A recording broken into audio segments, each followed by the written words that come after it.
Hey, are the Jews the chosen people? Well, according to the book of Exodus in the Bible, yes. As the nation of Israel approached Mount Sinai to receive God's Torah and God's commandments, God says to them that if you accept it, you will be a holy kingdom, a holy nation, and you will be a chosen lot to me from amongst the nations of the earth. And that's what chosen means. It's not the kindergarten explanation, oh, you're chosen, you're better than me, you think you're something special, and blah, blah, blah. That's a kindergarten explanation. The actual true explanation is that the Jews chose to accept the Torah and all of the commandments contained therein, and God chose therefore to give it to them and to sanctify them. And anybody, with the exception of two ancient nations that no longer exist, can become chosen, can convert to Judaism. Those two ancient nations were named Ammon and Moab. They no longer are around in the world, so it's really an academic point, but we'll discuss in a little bit why they were not allowed to convert. But anybody else is allowed to convert and can become, therefore, chosen.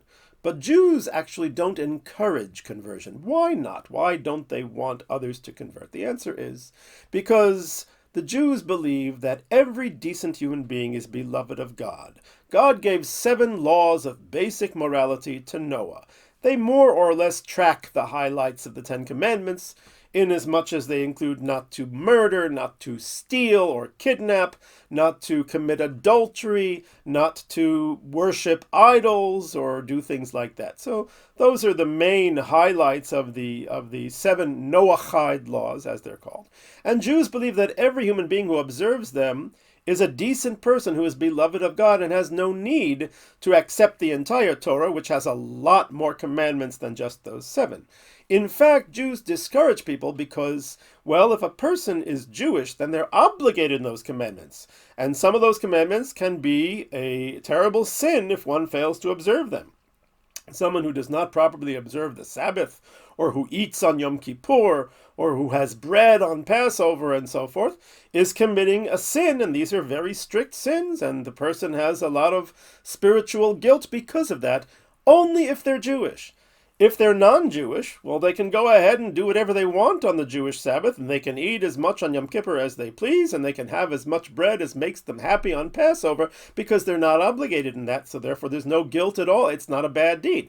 But for a Jew it is, and therefore Jews say, we would rather you not convert if you're not going to be sincere. We want you to convert only if you truly are going to observe the commandments, and then it is to your benefit, but if not, it's better for you to remain non-Jewish and not have all of those additional obligations.